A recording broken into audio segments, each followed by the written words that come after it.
Conversaciones sobre arte. Mujeres conversando con mujeres. Esto es Vestales. Corre, vuela libre sin fin. Hola, bienvenidos al podcast de Vestales. Mi nombre es Silvia Ramos y soy la encargada del área de artes visuales y hoy voy a estar conversando con una persona muy especial. Su nombre es Laura Escobar. Laura vive y trabaja en Bogotá, escribe, dibuja, investiga, produce proyectos, enseña y cocina. Su trabajo ocurre entre las artes visuales, la escritura y un montón de intuiciones sobre la presencia, la voz, la comida y la juntanza. La guía por un interés intenso y concienzudo sobre el tiempo y la manera en la que lo percibimos y nos condicionamos a esa percepción, desde lo físico hasta lo sociopolítico, mediado por la observación detallada de fenómenos naturales que son testimonios de su curso y que, en paralelo, afectan la manera en la que nos relacionamos con él y con las demás. Yo invito a Laura porque ella tiene como un interés particular y un conocimiento particular sobre los manifiestos. Ese es un tema que me interesa mucho para conectarlo con lo que estábamos hablando en el podcast pasado y era como esta conciencia sobre las imágenes que nosotros producimos. Pero antes de entrar en todo eso, me gustaría, pues, Lau, que si me falta algo en tu presentación, como que lo comentes, y si no, pues empezamos. Hola Silvi, no, creo que la presentación estuvo bien, pues como justa, suficiente. Empecemos. Bueno, y Lau, pues, además, tú eres docente, ¿no? Sí, yo soy profe. Y bueno, o sea, como para que sepan que ella tiene una autoridad sobre estos temas y como por qué la invité. Además, pues lo que yo conozco de su trabajo está más llevado hacia el ejercicio como de la escritura creativa. Y pues eso también es algo que me interesa mucho pensar acá, como que uno no solo produce imágenes, sino eso va acompañado de un proceso creativo que implica la escritura, que es algo que, digamos, acá en este proyecto como de Vestales nos interesa mucho, o sea, como no aislar la obra de todo lo demás.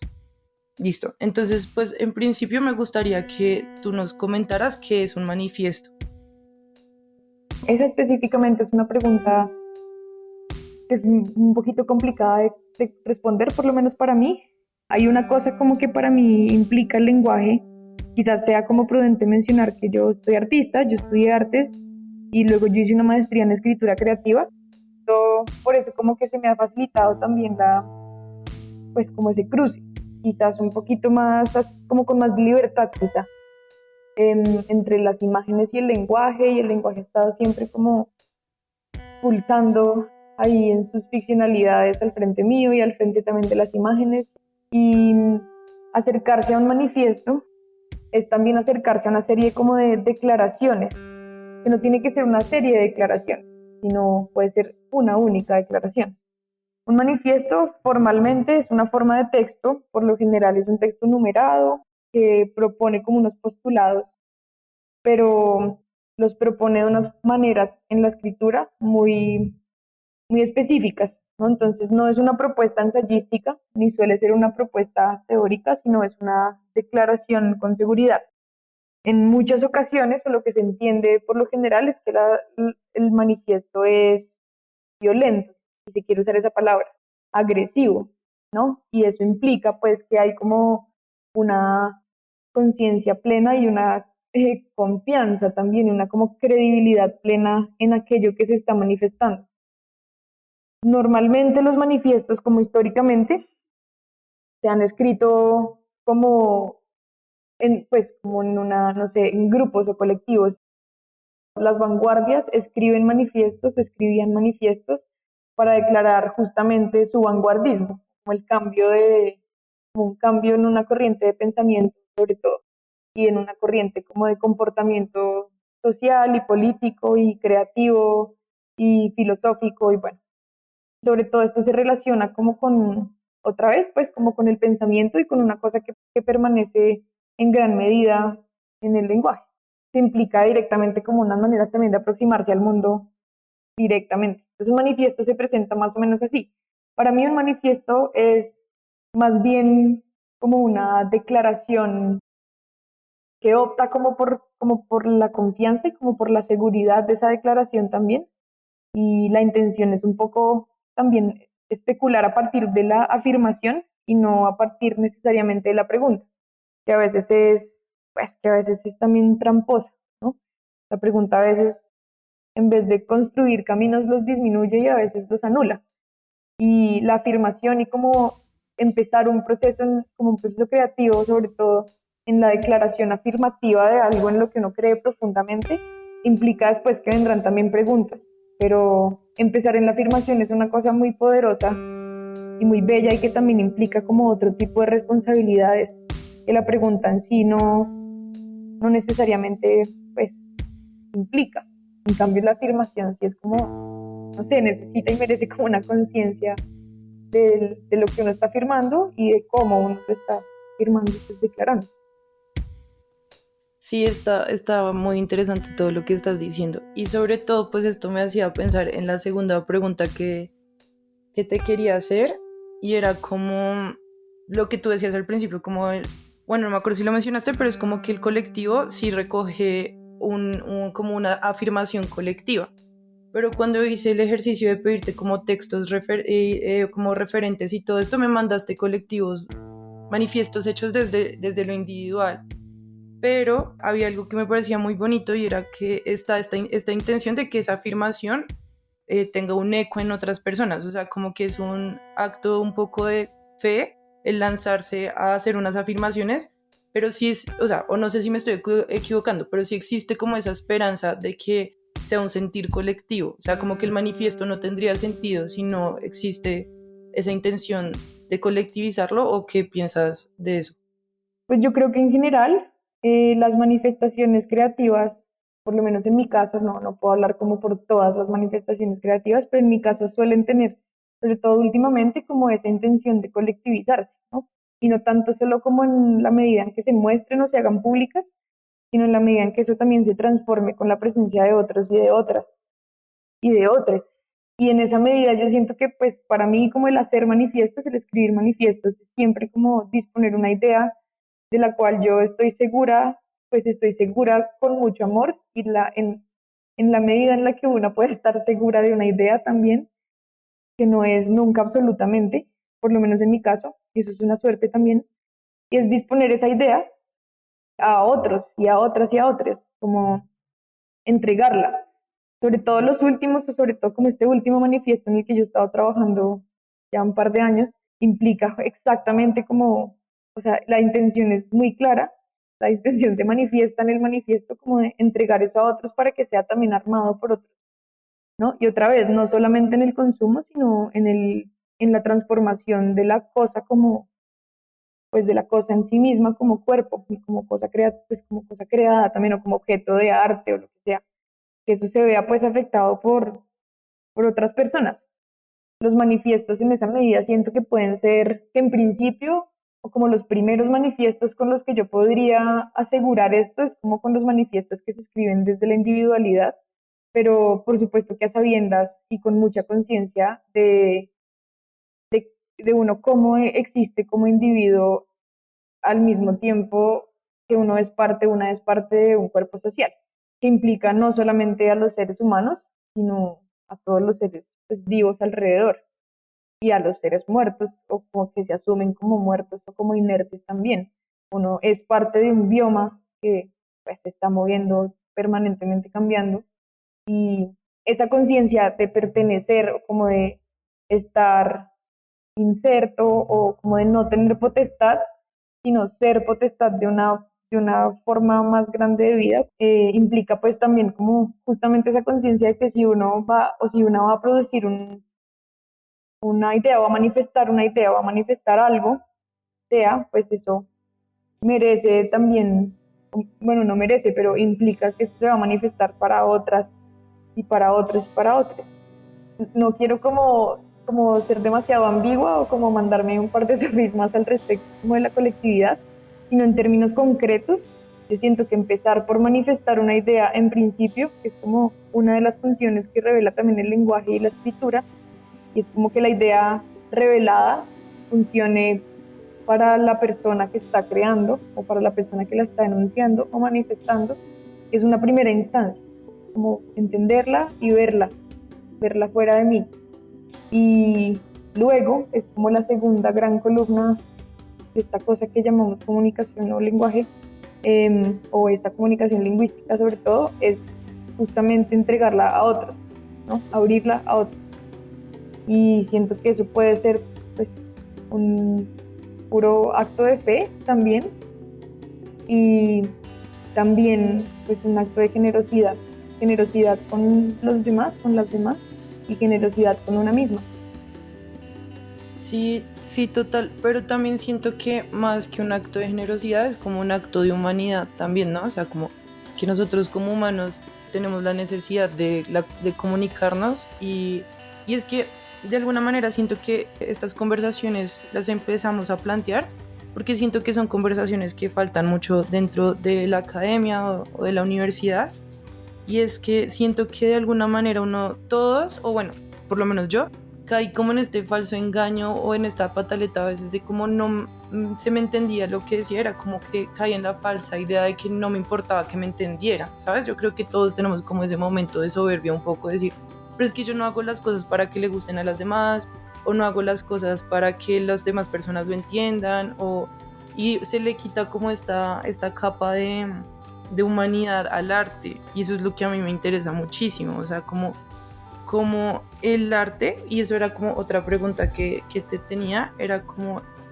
el arte, sí, o sea, sí tiene un sentido y sí tiene una intención, ¿sabes? Como que a veces siento que en tantas imágenes se pierde como esa intención y uno se pregunta para qué hago lo que hago y si sí lo hago pensando en los otros, o sea, qué tan importante es que lo que yo haga los otros puedan conectar y entenderlo. Y me parece que una parte como para ampliar la mirada y también ampliar como el mundo de uno creativo es aceptar que uno crea imágenes para las otras personas.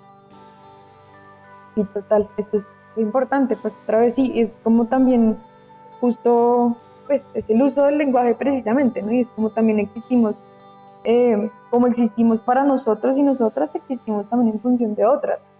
Y eso es súper importante, y existimos también dependiendo de otras, ¿no? Inmediatamente, todos los días.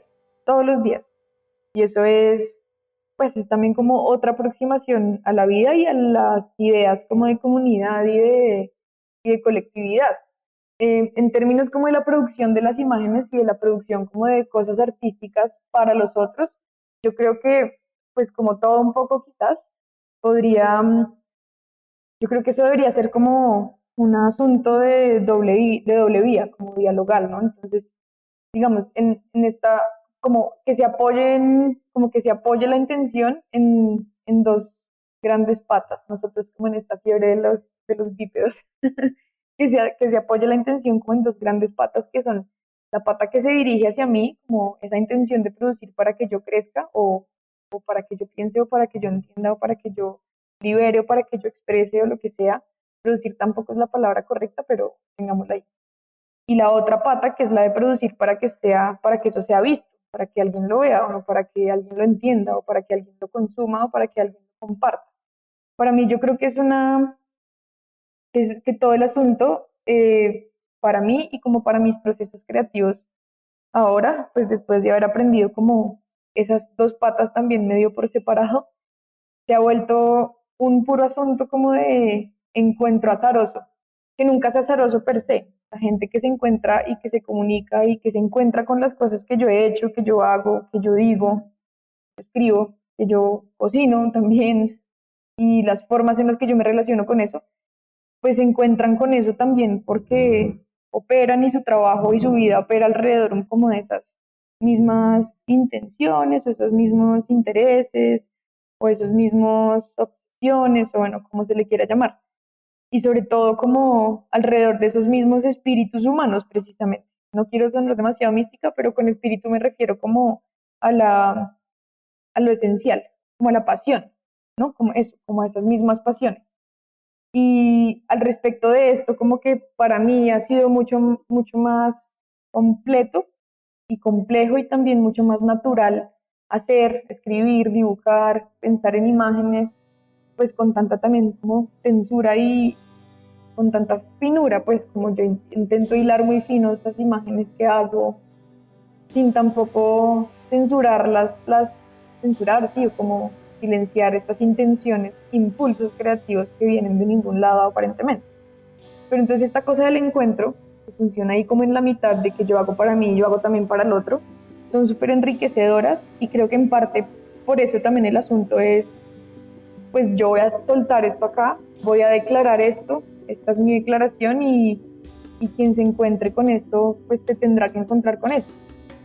Y, y quien se tenga que encontrar con esto, pues se encontrará con esto en algún, pues eventualmente, ¿no? Y eso también, pues para mí es sobre todo como tranquilizador y poderoso pensar un poco, pues entregar eso también un poco al mundo y al azar quizás, y como al azar también de las comunicaciones, que ahora es tan extraño y tan dispar y pues tan, no sé, distinto.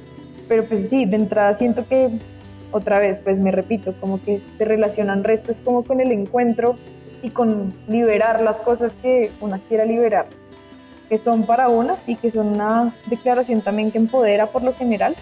En general empoderan un montón de aspectos y un montón de dimensiones de lo vivo, pues de la vida, y que le permiten a otras y a otros encontrarse también ahí.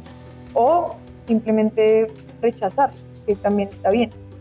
Sí, de eso te iba a hablar justamente. O sea, como de la importancia también de saber que cuando uno libera algo, también lo van a rechazar, porque siento que es mucho más, obviamente para todos, es más cómodo cuando te aplauden o te dicen que se conectan con lo tuyo, pero cuando hay como cierto choque o como que te van a rebatir lo que estás diciendo, pues ya existe ahí un problema y es justamente algo que me causa mucha curiosidad y por eso es como tan importante hablar de esto que lo hablábamos en el podcast pasado y es como la importancia de ser críticos con las imágenes.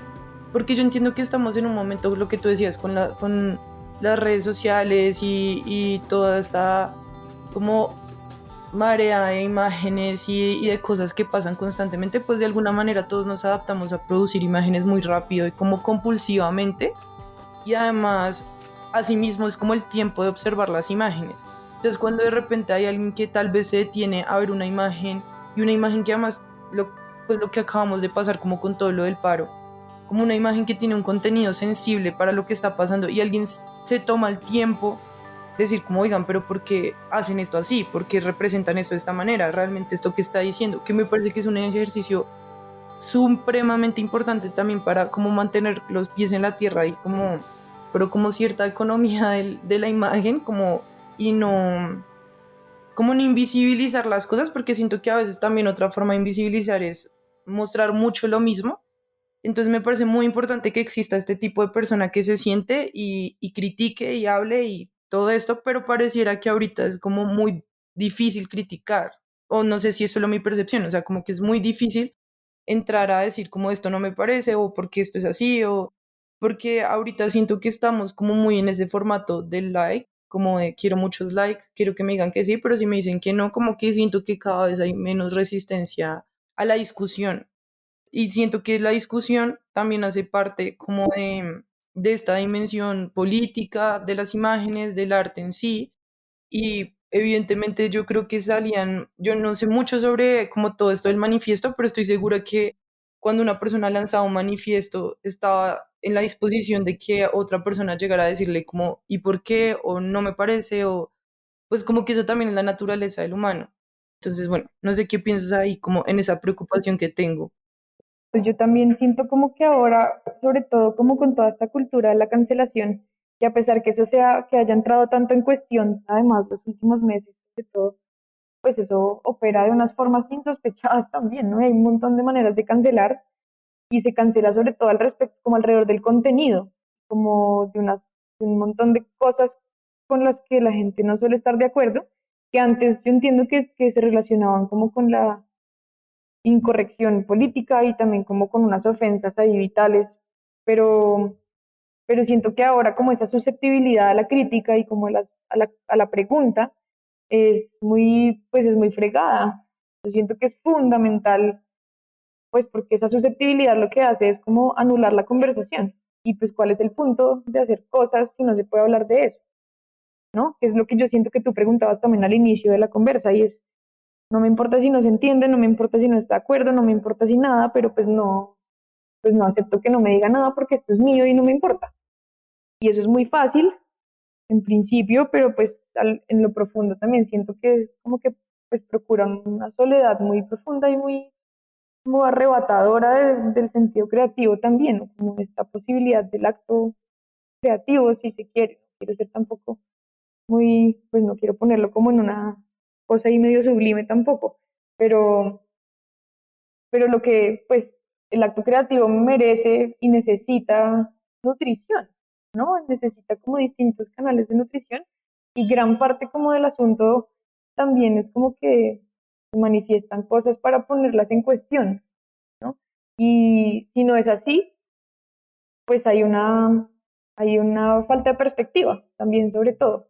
Y no solo como de perspectiva respecto a el mundo, sino también respecto al rol que una asume o que una tiene, per se, no necesariamente asumido, pero pues ojalá asumido en una sociedad, en una comunidad, en un colectivo, en un cuerpo social, con más gente, y uno no está sola. Y uno también, pues todo lo que uno haga repercute como en cosas alrededor. Eso es natural y es pura, eso sí es pura, pues, leyes de la física, ¿no? Pues yo siento que es fundamental que la conversación exista de una o de otra manera.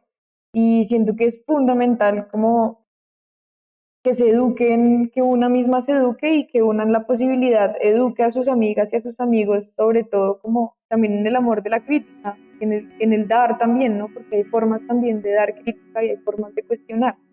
Creo por lo menos como en el arte, durante por lo menos la primera década del siglo XX, los 2000, y bueno, seguramente eso es su herencia también como de las formas de arte y como de las vanguardias artísticas en Colombia a finales de los 90, a finales del siglo XX, perdón. Las formas de dar crítica eran pues crueles, ¿no? Había una crueldad necesaria que lo que hacía era como afirmar la autoridad de quien criticaba. Y eso pues eso no es tan chévere, al final pues ¿para qué, no? Porque a veces también hay quien critica sin la intención de escuchar de regreso, sino simplemente para pues desautorizar, o eso también es pues, ridículo, como para, y no sé, quitarle poder si se quiere, o como desempoderizar o una idea, o una imagen, o una frase, o un poema, o una, un sentimiento, una emoción, ¿no? Tantas maneras, y pues también siento que eso es de cuidado. Yo creo que uno tiene que ubicarse y tratar como de seguir un proceso como de como se llama, de aprendizaje pues casi que solo o sola, alrededor de lo que implica, primero, acercarse a algo y cuestionarlo abiertamente, y segundo, permitir que algo o alguien se acerque y le cuestione a uno directamente, ¿no? Creo que en esa, otra vez, como en esa doble vía, se resuelve un poco el asunto, como si yo estoy dispuesta a recibir crítica, perdón, si yo estoy dispuesta a dar crítica para después recibir respuesta y que haya una conversación de hecho, pues voy seguramente a estar dispuesta también a que se me dé crítica y yo poder responder, o ni siquiera responder, sino pues conversar y preguntarme también alrededor de esas preguntas de los otros sobre lo que yo hago, que ya sí es también generosidad. Sí, total. Eso era lo que te iba a decir, esa es la palabra conversación. Yo siento que ahí es donde realmente se dan las cosas, ¿no? O sea, como donde realmente uno puede llegar a puntos interesantes y como...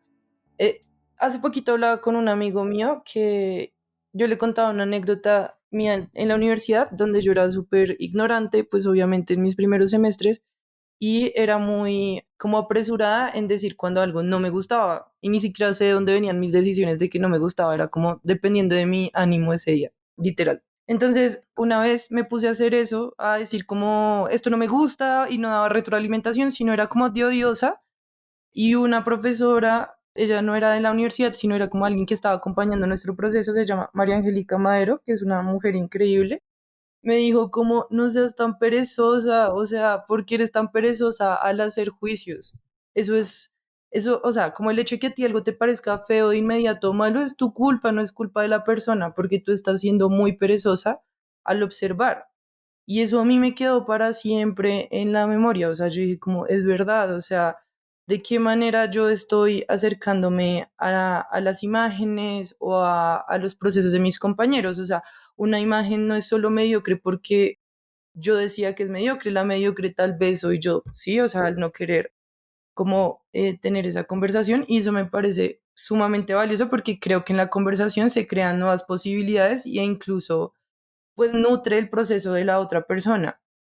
Entonces, bueno, quería como contar esa anécdota porque me parece re valioso como tener eso en la cabeza cuando uno vaya a hacer críticas también, o sea, como que tanto, qué tan mediocre estoy siendo yo al observar, ¿sí? Obviamente hay un punto que también me parece re importante y es como entender que si hay un punto en que puede que existan imágenes que no, como que no tengan un fondo o estén un poco cojas o si me entiendes, como que eso también hay que aceptarlo porque hay cosas que nos pueden parecer que no son suficientes o no. O sea, creo que el concepto de bueno o malo pues es muy difícil, pero sí hay cosas que pueden ser pertinentes o no, o que pueden caer en lugares comunes o no. O sea, pero desde, o sea, qué tal fue el proceso que yo hice para llegar a esa conclusión y qué tan generoso es conmigo misma como espectadora y con la persona que va a recibir ese comentario?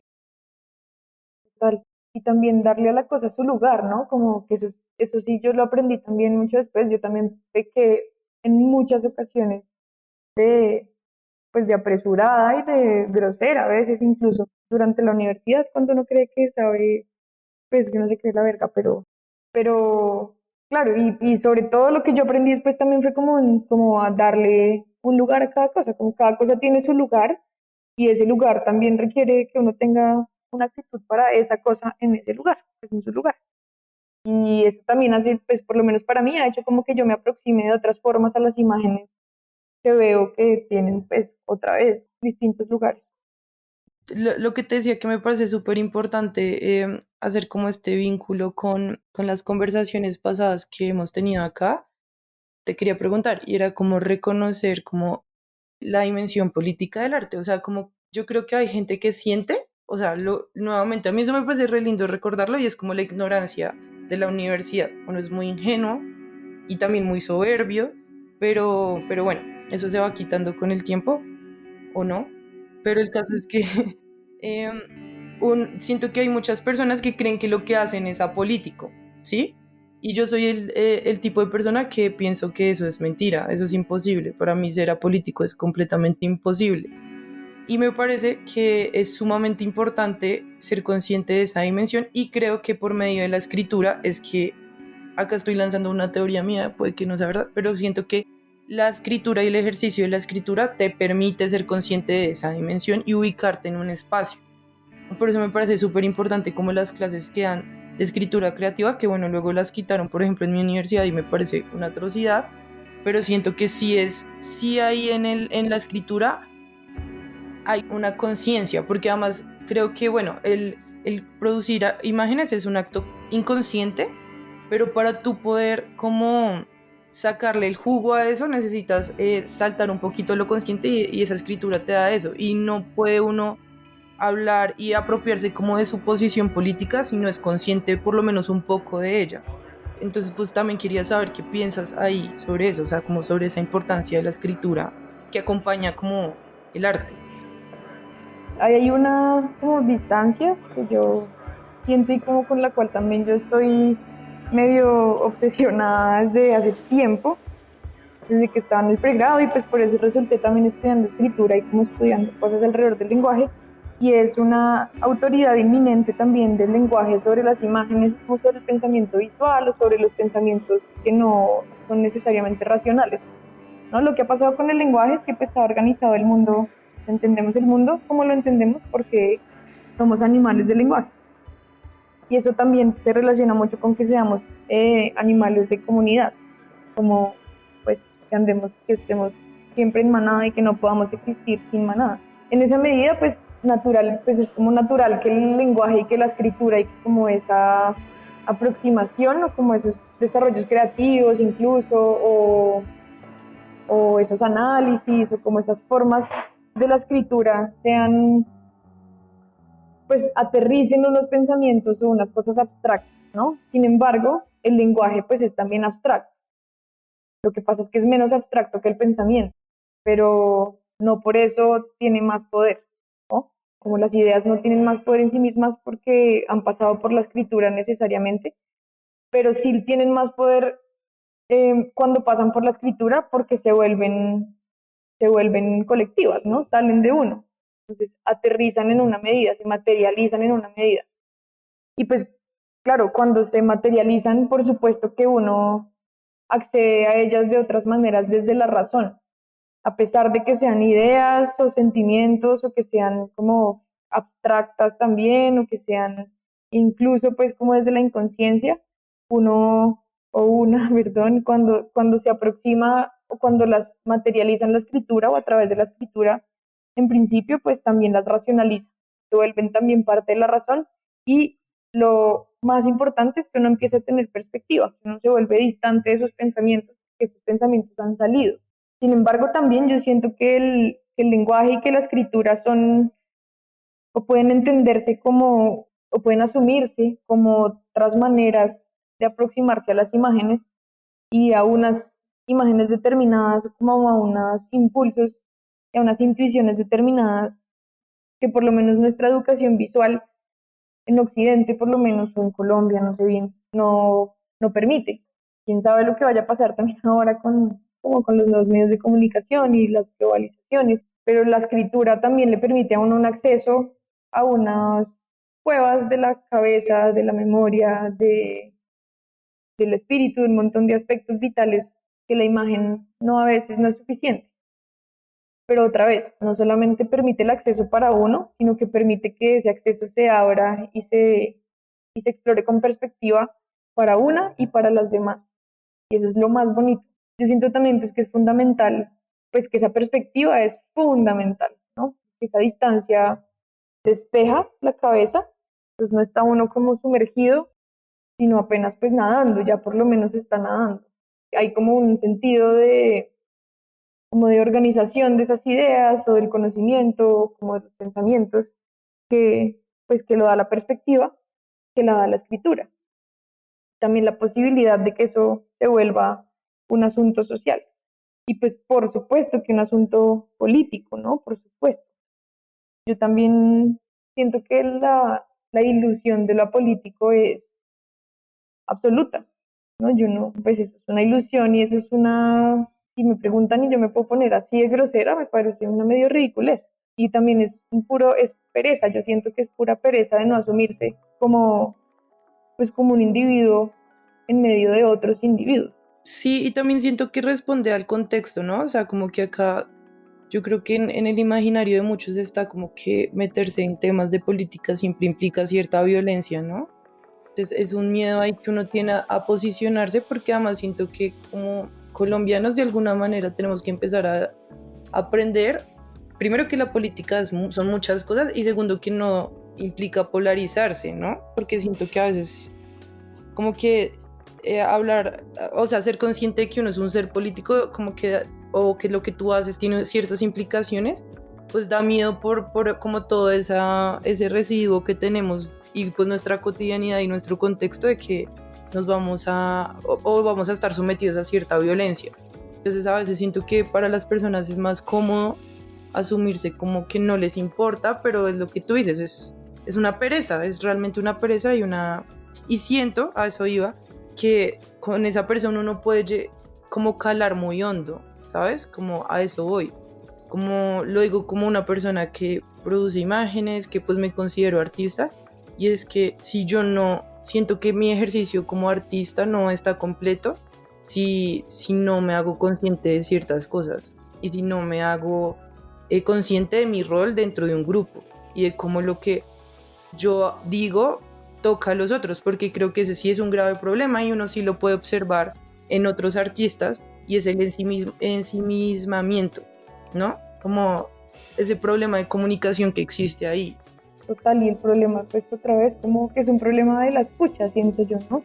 La mayoría de veces es como, ni siquiera es un problema como del habla y de la comunicación de las ideas que un artista tiene, sino de la de la escucha, como que él o ella pueden comunicar estas ideas, pero no pueden escuchar. Pues sí pues es tenaz, porque el acto creativo es un acto de escucha. Escuchar es crear, eso es precioso y es fundamental. Ahora hay una cosa ahí como, pues, como que es bien diferente, que yo siento que puede ser a lo que la gente le teme, y es como a lo que algunas artistas y algunos artistas temen, y es el hecho como de que el arte esté politizado, que es distinto, ¿no? Que es distinto a ser político.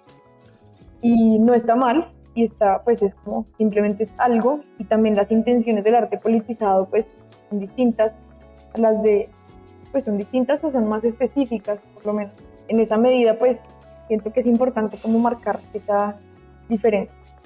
Total, sí. Sí, sí, sí. De hecho, esta era también una de las preguntas que siempre tengo, porque también yo soy como partidaria como de hablar desde uno mismo, o sea, como desde la voz de uno y no tomarse voces ajenas, que tal vez siento que eso es lo que pasa un poco, y como el rechazo que hay como al arte politizado, y es como que uno a veces siente o tiene la idea de que hay personas que se toman esas voces y actúan un poco como salvadores, ¿sabes? Entonces siento que también existe ese rechazo. Siento que ese tema del arte politizado es, bueno, mucho más amplio, y bueno, quería hacer como ese apunte, como ese miedo que yo creo que muchos pueden sentir de estar robándose voces que no les pertenecen, y en ese proceso como silenciarlas. Sí, y eso creo que también en parte eso responde algo de la pregunta que hiciste al inicio sobre el hecho como de escribir manifiestos desde lo colectivo también o desde lo individual. Y es justo también como yo siento que el escribir manifiestos desde la singularidad, como desde el individuo, implica, por lo menos para mí, como que eso se abra a quien elija ser parte del manifiesto, ¿no? Entonces no es un manifiesto cerrado que solamente le pertenece a Laura y solamente es la cabeza de Laura, sino que simplemente es una plataforma de encuentro, y pues no como un coro de voces que no se traducen de la misma forma en la que yo traduzco la mía, que conozco y por la que soy responsable.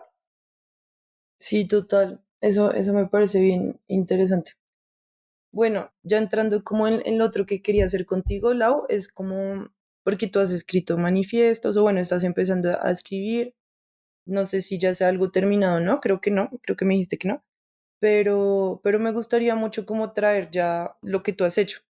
Entonces, no sé si te gustaría como hablar un poquito sobre este manifiesto en el que has estado trabajando y leer como unos pequeños fragmentos que sientas que resumen como la intención del manifiesto.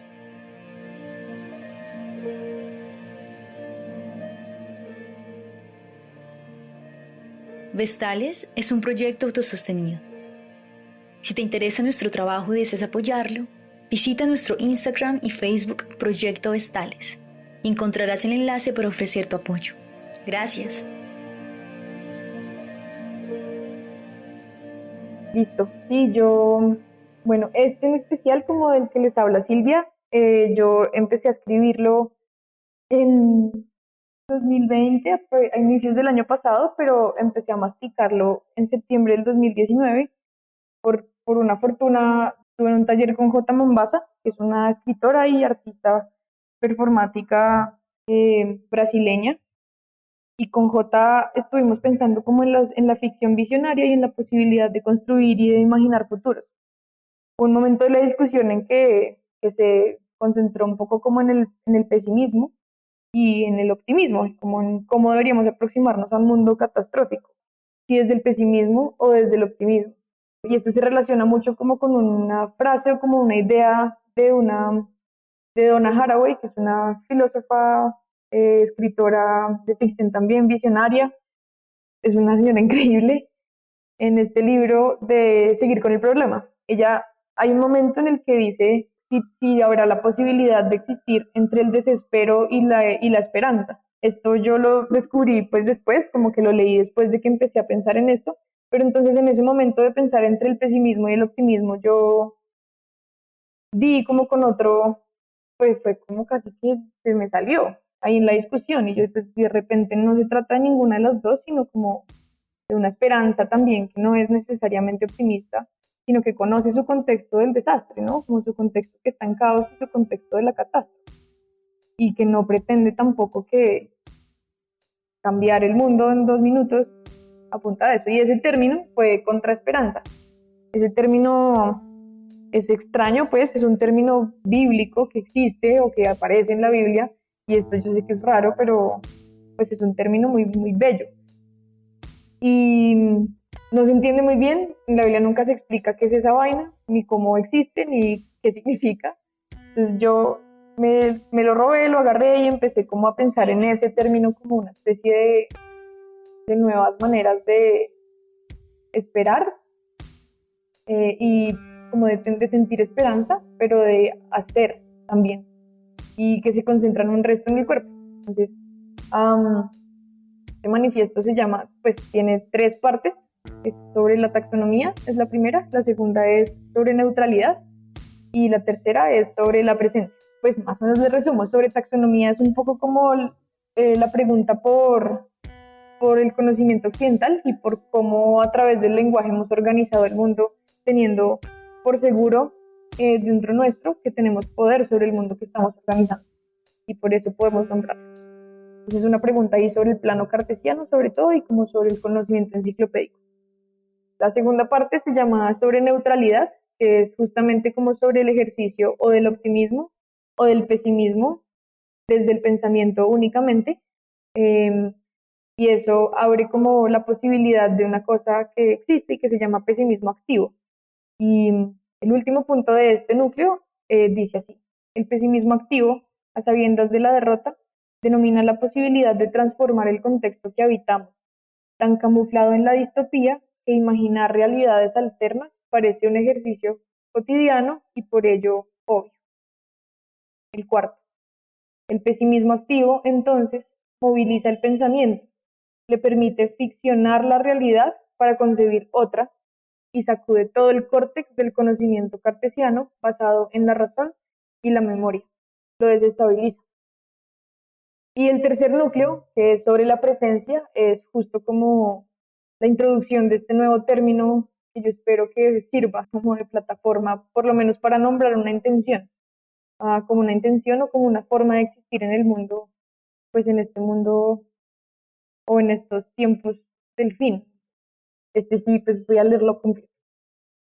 Sobre la presencia. Necesitamos entonces un nuevo término que pudiese nombrar para nosotras la posibilidad de ejecutar las realidades imaginarias.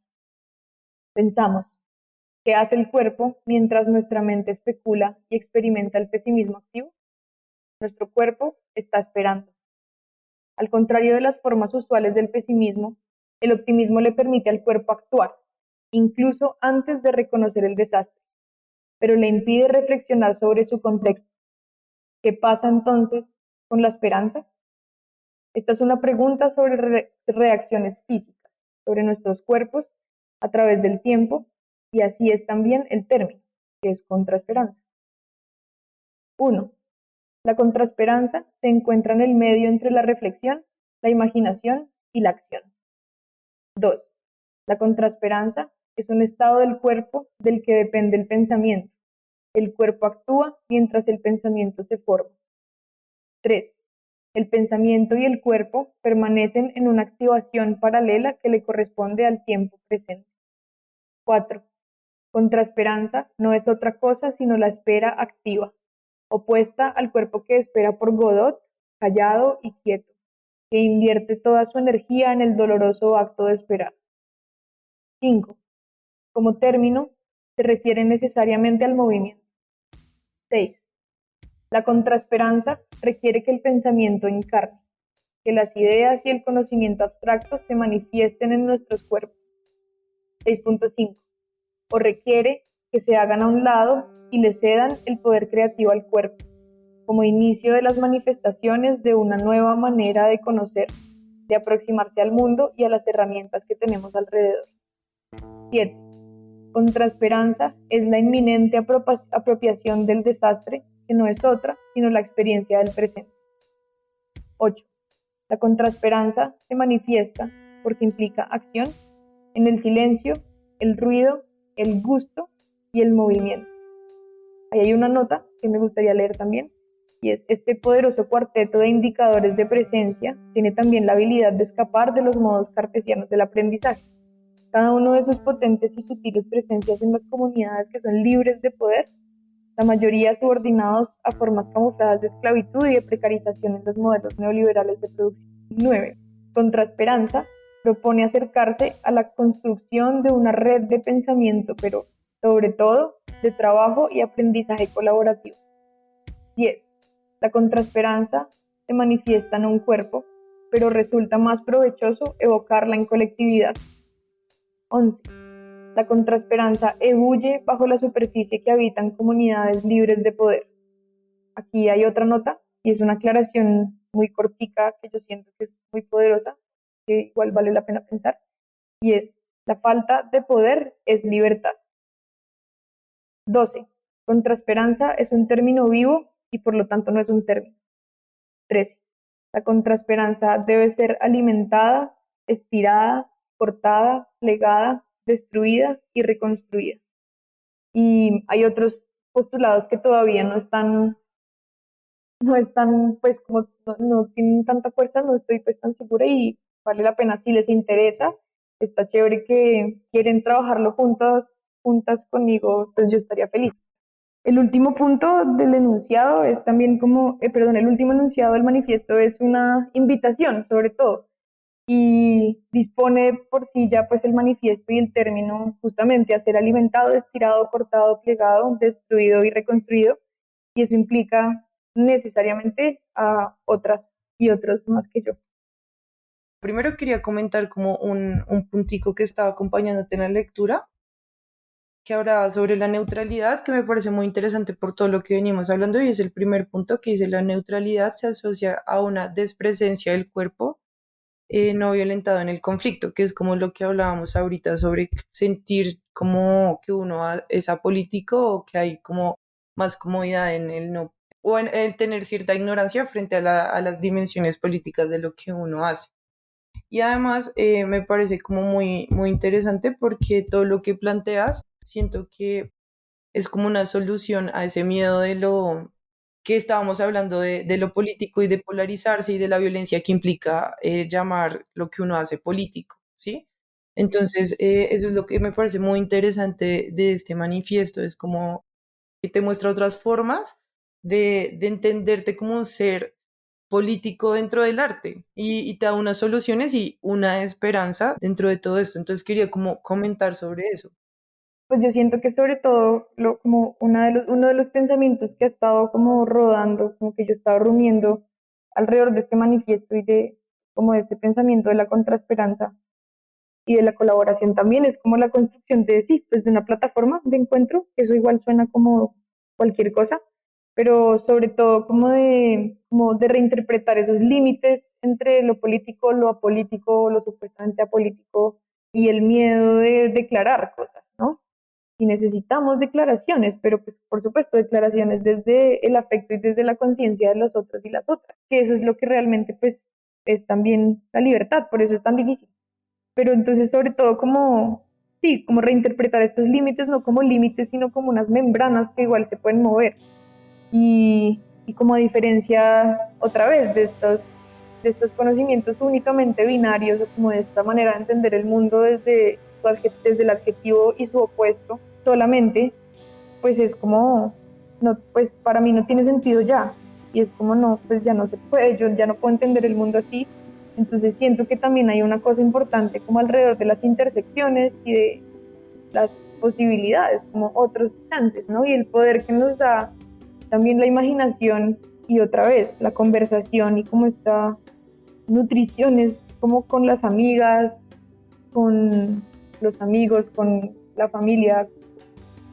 Hay algo ahí que me conflictúa siempre cuando, bueno, justo cuando dijiste libertad, como conectado a todo eso, y es que últimamente le he cogido mucho miedo como a todo lo que tenga una tendencia a volverse ideológico.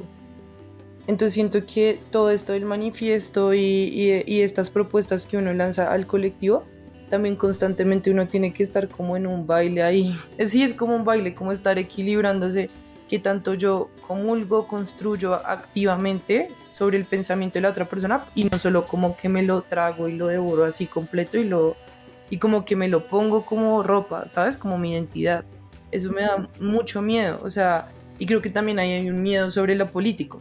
Y es un miedo que sí siento que es muy legítimo y creo que está muy alejado de la libertad, porque según yo, las ideologías son muy lejanas a la libertad. Entonces sí, no sé qué piensas de eso me da un poquito de miedo y siento que también es chévere como pensarlo cuando uno lanza como estas cosas y es como que tanto uno también quiere como estimular que la gente y también por eso de ahí está tan importante el que uno acepte que lo critiquen y se acerque a que lo critiquen, ¿sabes? Como no dar una palabra ahí sagrada. Sí, total, pues como que al que una idea se vuelva culto, pues ya hemos visto, somos nosotros la evidencia de que no funciona. Y por eso yo siento que siempre que uno manda una idea al mundo, debe estar dispuesto a que esa idea muera, ¿no?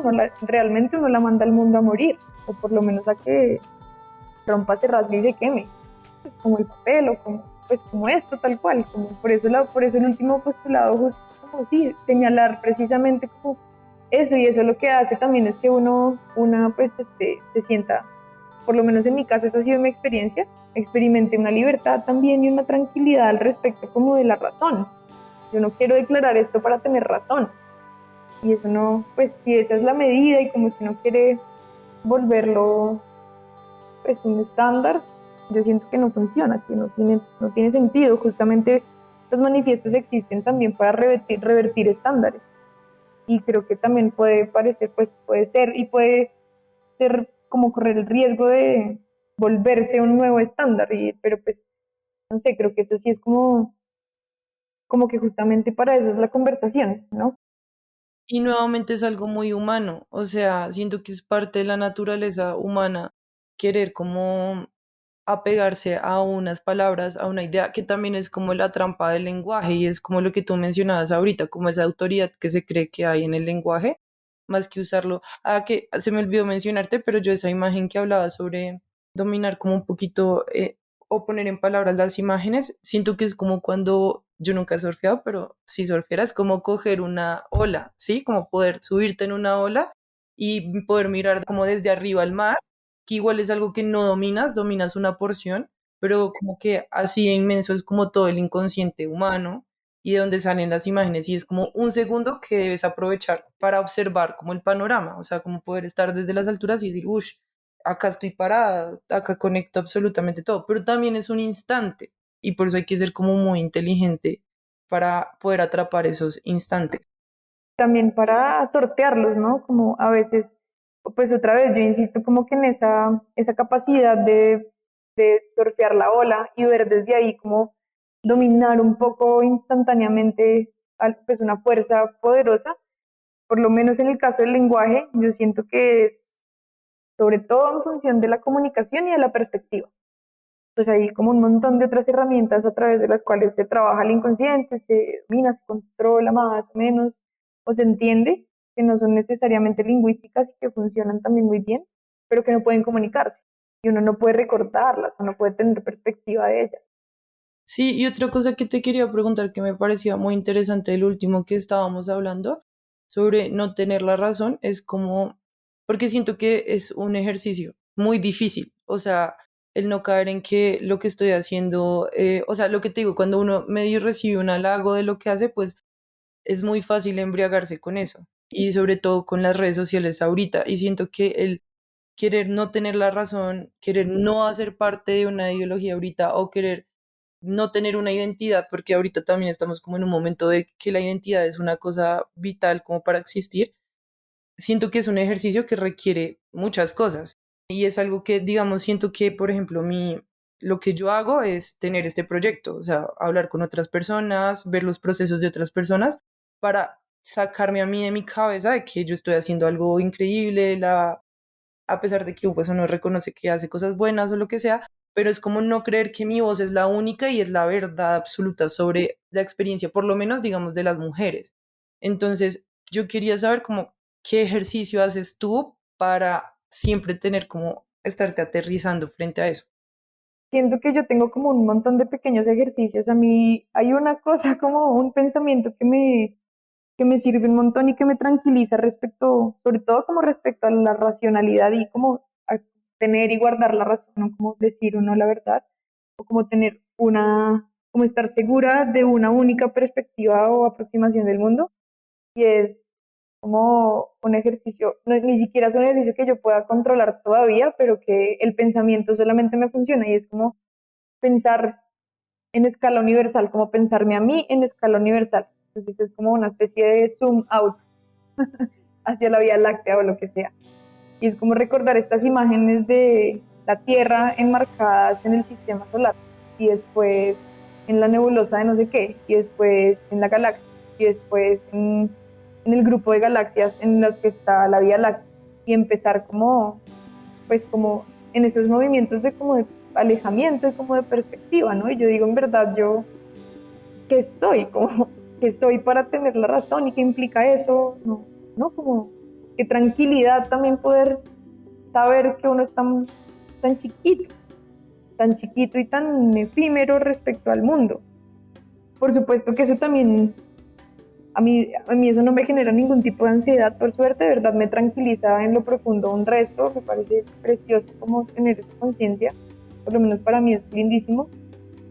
Y del otro lado está también como el bueno, pero al mismo tiempo la inmediatez me dice que pues está cagado y que yo sí, que sí yo requiero para mí misma pues asumir una responsabilidad, como tener un rol y ser responsable de ese rol. Y en ese baile, o en ese ir y venir, es un baile, no es otra cosa, se va encontrando uno como con lo que mejor le funciona. Pero sí, como si me preguntas como por un ejercicio concreto, es ese ejercicio como de imaginarme como esta perspectiva universal por un lado y por el otro lado pues la conversación como que no es fácil para nada y yo siento que una va aprendiendo. Para mí no era nada fácil antes hablar de mis ideas, ni de mi escritura, ni de mis imágenes, ni de nada y poco a poco me he encontrado también como con unos espacios muy amorosos, de mucho cuidado y como de mucha atención, como de mucha justicia también, pues la palabra rara, pero creo que es la palabra precisa, como de mucha justicia con las imágenes y con las cosas que se comparten en el espacio, ¿no? Por ejemplo, esto, como es como se le está dando justicia a algo que hacemos y que pensamos y a la vez sabemos que lo estamos entregando y como recibiendo desde un lugar de cuidado, que es fundamental. Sí, total. No, y de hecho lo que te digo, o sea, yo creo que, y eso lo comparto con mis compañeras de Vestales, y es que creamos como un espacio basado en lo que nos hubiera gustado tener, ¿sabes? O sea, como que a veces uno se queja mucho de no hay este espacio, no existe esto, pero entonces uno dice, bueno, si no existe, hagámoslo.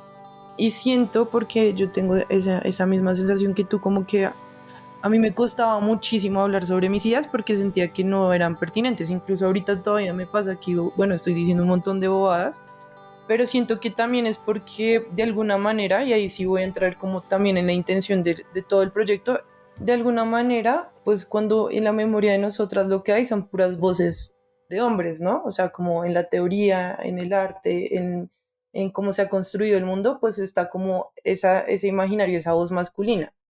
Entonces es muy difícil a veces, yo creo que tomarse en serio como la voz de una como mujer y más como en estos medios que son como tan hostiles frente a eso, o por lo menos ese es mi sentir, ¿sí? Y es como un sentir que comparto con mis compañeras y por eso también creamos como unos espacios de conversaciones entre mujeres para también en el ejercicio de estar hablando, entender que nuestra perspectiva es muy importante dentro de lo humano, que también lo decíamos en el podcast pasado, y es como lo que nosotras como mujeres tenemos que decir no es pertinente solo para las mujeres, sino para los hombres, porque somos la mitad de la humanidad y lo humano está incompleto sin nuestras voces.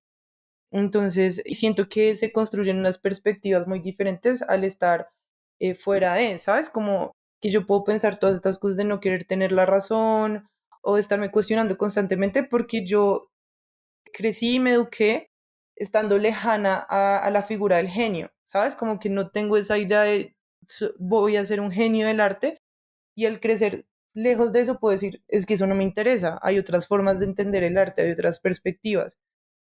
Y creo que eso también es importante entender como lo político dentro del arte, que te lo iba a mencionar hace cuando estamos hablando también de lo de la universidad y como esta ingenuidad, y es que al escuchar y al entender cómo por qué uno hace lo que hace, entiende que no hay solo una forma y te puedes como salir de lo convencional, o sea, como de la galería, del solo producir, de que, y bueno, un montón de cosas, y eso también me parece como interesante lo que haces, y es como que tú mencionabas mucho en tu biografía, lo de la cocina, o sea, como estos encuentros en otros espacios para hacer arte que a veces uno cree que no, o sea, como que a veces en la ignorancia también uno cree como esta persona fracasó, se salió del arte porque no está en una galería, y no, en realidad es que amplió su mirada y está en otras cosas.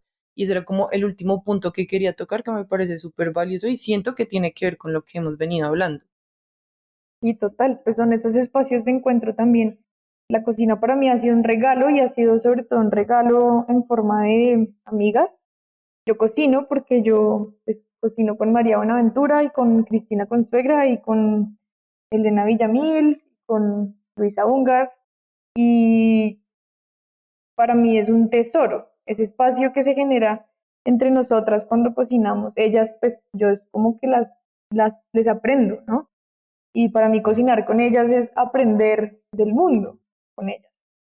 Y eso también siento que se relaciona mucho como con esto que yo decía de esos espacios de conversación y de confianza y de libertad y de cuidado para la conversación y pues para el intercambio y para el aprendizaje también. Y esa disposición del aprender sobre el mundo a través de la comida que a mí pues me enloquece, es como un pilar fundamental de mi vida, pues es muy valioso y también es pues en ese activarse como del cuerpo y del compartir alimento, pues está, pues es fundamental.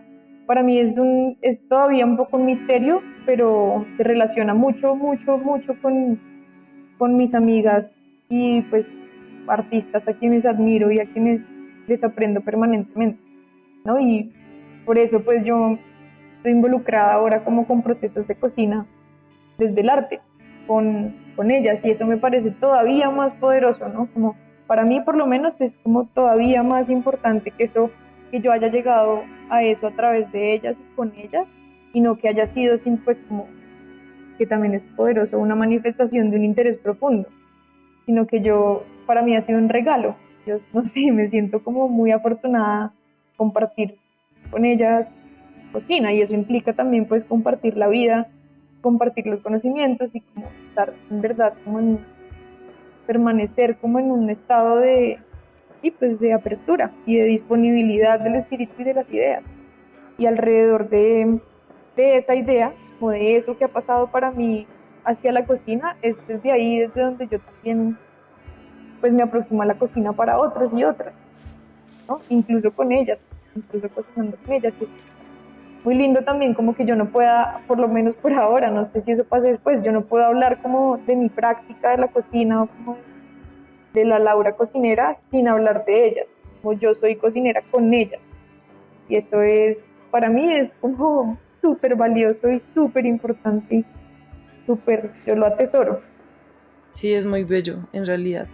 Y bueno, quería saber qué piensas, si crees que tiene sentido esto que te mencionaba ahorita, como esta sensación que tengo de al uno como forzosamente no estar incluido, o sea, como el haber renunciado forzosamente como a la idea y a la expectativa de ser un genio en masculino o un gran intelectual, como que si nos permite, o sea, siento que es como lo que pasa un poco con las brujas, que como al estar aisladas como de todas esas conversaciones, pues, tiene que ver con la cocina, con lo que estás diciendo, como que uno se reúne y entre mujeres crea otras posibilidades y otros saberes. Entonces quería saber como si sientes que ahí sí hay un punto valioso, o sea, como en esa grietica y que nos dejaron, como que uno sí tiene la oportunidad de pensar el arte y las expectativas del arte, del hacer creativo, desde otra forma. Sí, absolutamente, yo sí, pues como estoy convencida. De hecho, ese pedacito como del manifiesto que leí, que era bien chiquitico, creo que es justamente lo que estás diciendo tú. Yo considero que, voy a leerlo otra vez, dice, la falta de poder es libertad. Yo siento que Cuando hay un individuo que adquiere poder, ese individuo tiene que responder a ese poder, ¿no? Ese poder exige unas cosas de ese individuo. Cuando uno es falto de poder y no tiene ningún tipo como de poder al cual responder, entonces puede o construir su propio poder al cual quiera responder o simplemente no responder a ninguno. Eso también implica una habilidad como en la improvisación y en la movilidad, en el movimiento. Y eso pues es vida también, ¿no? Entonces, siendo que sea como una renuncia consciente, claro que yo tengo, pues, estoy segura también que esto tiene que volverse consciente para que sea un valor, porque de lo contrario pues es pues tenaz y implica también unas vainas duras en términos como sociopolíticos, pero incluso ahí cuando se es consciente de que uno es falto de poder o que una es falta de poder, eso implica necesariamente como un gozo, ¿no? Una libertad, un gozo en la libertad de la falta de poder, que me parece como importante y que pues es como clave, por lo menos para la contraesperanza, ¿no? Como la contraesperanza que es eso que está hirviendo debajo de esas superficies que habitan estas comunidades que son faltas de poder o libres. Sí, no, y que tiene que ver también con lo que te decía de crear espacios, porque igual el poder hay que alimentarlo, ¿no? Y uno decide si alimenta, pues uno hasta donde puede decide si alimenta eso. O sea, digamos, por lo menos dentro del arte, como esas autoridades, ¿sabes? Como que sí necesitas que tú creas en ellas para que se alimenten y se refuercen. Y esto ha venido cambiando. O sea, una muestra en serio es como lo que pasa con redes sociales ahorita. Y eso también lo conversábamos el otro día con un amigo y era como antes uno esperaba que lo contactaran y creía solo como en estos espacios. Ahorita hay un montón de plataformas de gente que está mostrando el trabajo de otros, autogestionándose. Si me entiendes, como que ese poder se va transformando y moviéndose a otros lados y uno puede ser consciente de dónde deposita esa energía y qué tanto poder le das a esa autoridad o a esa figura.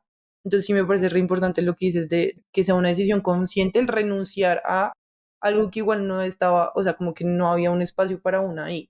A veces ni siquiera es como renunciar a esa idea, sino reconocerlo, simplemente como reconocerlo como una realidad y lo que eso implica también en términos de gozo, que es tan importante, ¿no? Como gozarse como gozarse como la realidad, como de no, como de que no hay un lugar para mí como mujer entre los genios intelectuales.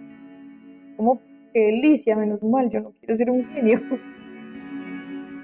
Total, sí, sí, sí, sí. Pues lo que te digo son dudas que he tenido constantemente, además porque, bueno, esto también es desde mi percepción, o sea, no quiero generalizar, pero también pensaba como muchas veces sí, yo me sentí como muy aislada, como de esa posición de que hay unos genios hablando sobre esto y unos grandes artistas, no sé qué, pero siento que era como una fachada, entonces como que se quitaban ese traje de gran artista y lo que quedaba era como unos tipos hablando de las mujeres horribles, metiéndose con estudiantes, haciendo cosas horribles.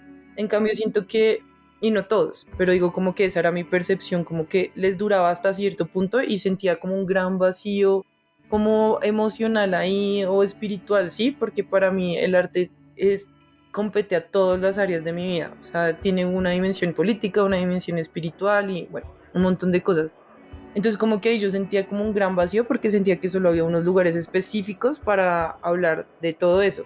Pero siento que esto que tú comentas sobre la cocina o como estos espacios es como realmente es todo en la vida. O sea, al uno no tener que guardar esa postura de ser súper genio en ciertas partes, te permite ser tú en todo, ¿sabes? Como todo se derrame y puedas mostrar eso en todo lo que haces y en tu cotidianidad y incluso trasladarse a la cocina y bueno, un montón de variantes que he visto últimamente que la gente hace. Pues a todo, ¿no? Como la vida también, como la posibilidad de existir en eso que uno ama y que uno es. Antes de terminar, yo quisiera leer uno de estos postulados de otro manifiesto que escribió Mercedes Villalba, que se llama Manifiesto Ferviente, y lo editó, valga la cuña, Calipso Press, una edición preciosa. Este es el número 3, que se llama Levantarse en fervor. Es en momentos como este que la alegría se convierte en un asunto político. Demandamos el derecho a sobrevivir en nuestro goce, a que no nos asesinen por crecer regocijados. así que se convierte en un asunto de cuidados, mantener y alimentar esa alegría cada vez que se encuentra. No es amoral ser felices en tiempos de muerte. Tenemos el derecho a existir, a defender nuestra vida, a volver su resistencia una cuestión ética. Es clave defender nuestro regocijo y para eso puede que nos veamos obligados a confeccionar burbujas, bolsas de aire y espacios de excepción, escondites donde ir a nutrirse y descansar. Que abunden estos espacios, aunque sean temporales, que alberguen las más extrañas y creativas de las excepciones. Burbujas donde imaginar nuevas historias, escribir nuevas reglas.